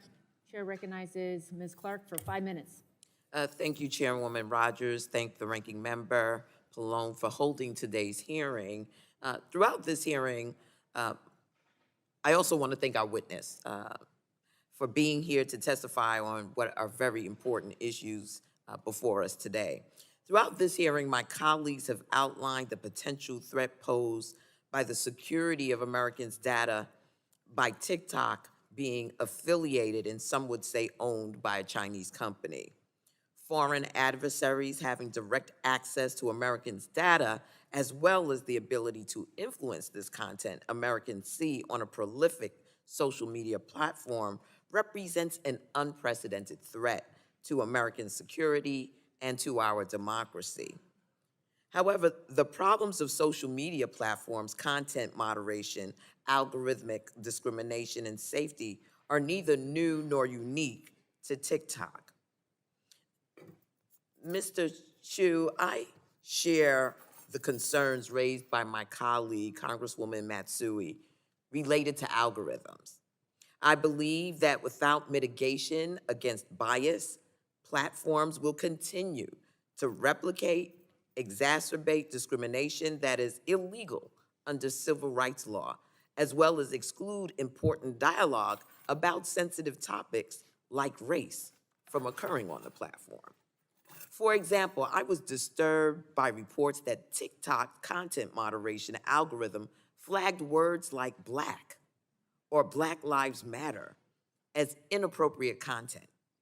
So my first question, Mr. Chew, is do you agree that platforms like TikTok should be subject to regular audits or transparency requirements to identify whether policies have a disparate impact on communities that are protected classes like race, religion, national origin, or gender? I think, Congresswoman, I think platforms should be very transparent on what they do there and disclose a lot of information. We can get back on the specifics of what we mean by an audit, but I do agree very strongly that platforms should be very transparent, and it's a commitment that we're giving to this committee and all our users, that our platform will be a place for freedom of expression. We embrace all diverse points of view, all ethnic minorities. You can come and say whatever you want, as long as you don't violate the rules of safety that were put in place. And we also commit to be free of all and any government manipulation. So I think I'm in strong agreement with a lot of what you said. Well, thank you. My bill, the Algorithmic Accountability Act, would require platforms to be transparent about their algorithms, measure disparate impact, and require risk mitigation. It is vital that the diverse culture of the United States is reflected online, but I'm concerned the algorithms and content moderation practices employed by TikTok are ignorant to the fundamental diversity while also failing to remove content that is harmful, like child sexual abuse material, hate speech, or domestic terrorism content. My next question to you is, it's my understanding that users must be in good standing to be eligible for compensation from TikTok's Creator Fund. For example, they can't have violated community guidelines. Is this correct? There are some details there, but directionally, yes. If TikTok's algorithm is flagging content incorrectly, resulting in creators violating community guidelines when in fact they have not, those creators would not be eligible to receive compensation under the Creator Fund, correct? We do have an appeals process. You have an appeals process, okay. Yes. In my view, if TikTok employs algorithms that disproportionately remove content from Black creators, it disproportionately silences and excludes Black creators from compensation opportunities. And this problem happens in parallel to the lack of adequate recognition, attribution, and compensation to Black creatives for their content. The exploitation, cultural misappropriations, the erasure of Black creatives' ownership of their fashion, art, and media is nothing new. We need transparency, accountability, and bold action to mitigate against misinformation, bias, and exclusion of certain communities from the opportunities present on platforms like TikTok. So let me just say this. I'm concerned about transparency. I am concerned about algorithmic accountability. And I'm not clear that your organization holds those values. So I want to ask that you take a look at this because this is all part and parcel of what we're concerned about with respect to social media platforms and the misappropriation, the ways in which those algorithms can discriminate within the context of the social media platform. With that, Madam Chair, I yield back. Congresswoman, is it okay if I just very quickly respond? This is a very important topic. Unfortunately, we only have 4.5 hours with you, and I'm going to try to get to every member, so we're going to keep going. It is very important. I would love to follow up. Well, there will be other opportunities. The lady yields back.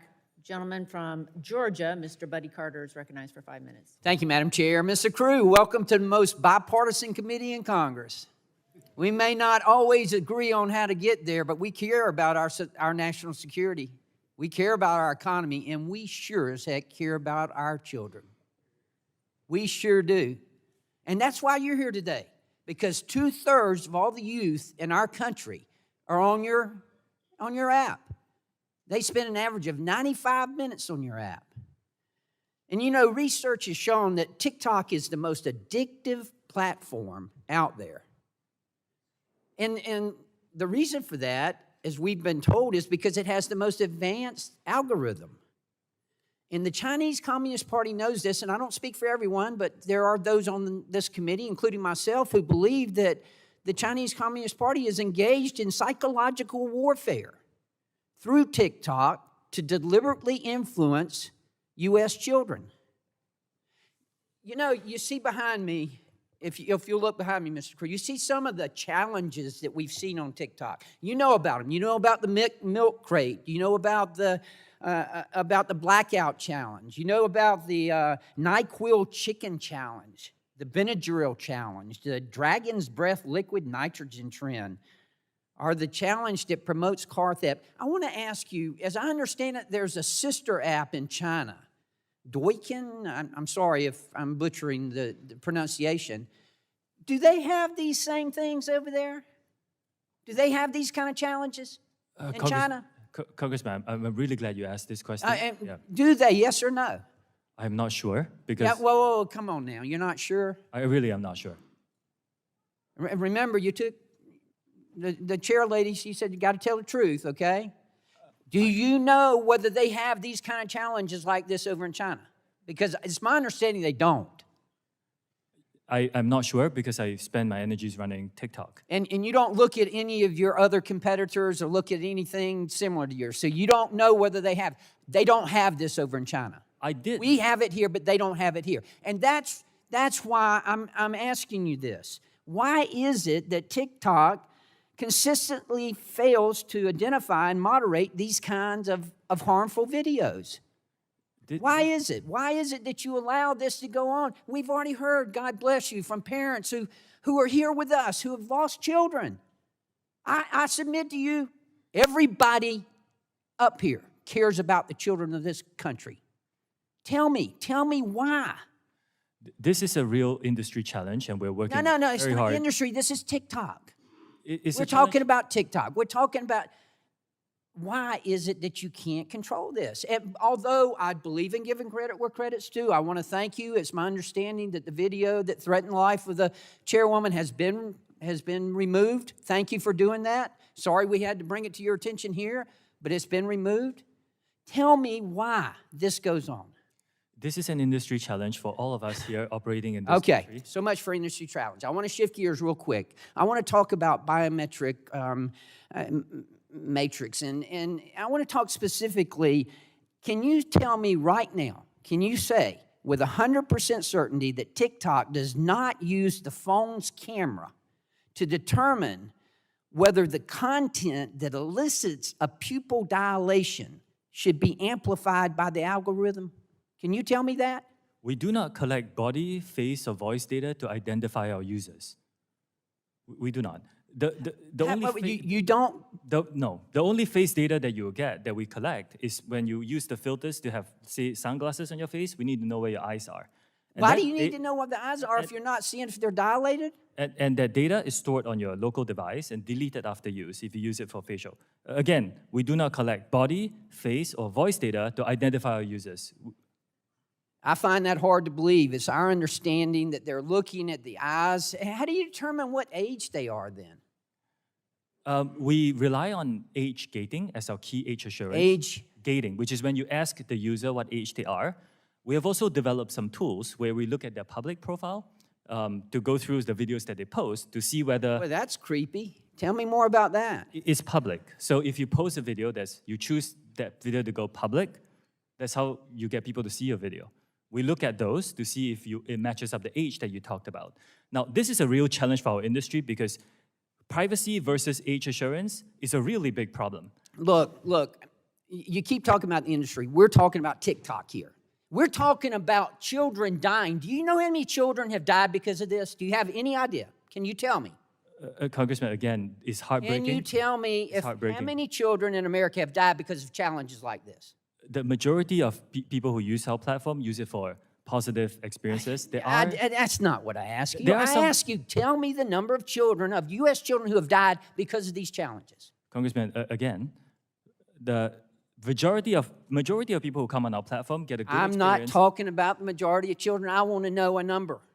Dangerous challenges are not allowed on our platform. If we find them, we will remove them. We take this very seriously. Obviously, you found one today and you removed it. We had to bring it to your attention, and I know I'm out of time. Thank you for being here. Welcome again to the most bipartisan committee in Congress.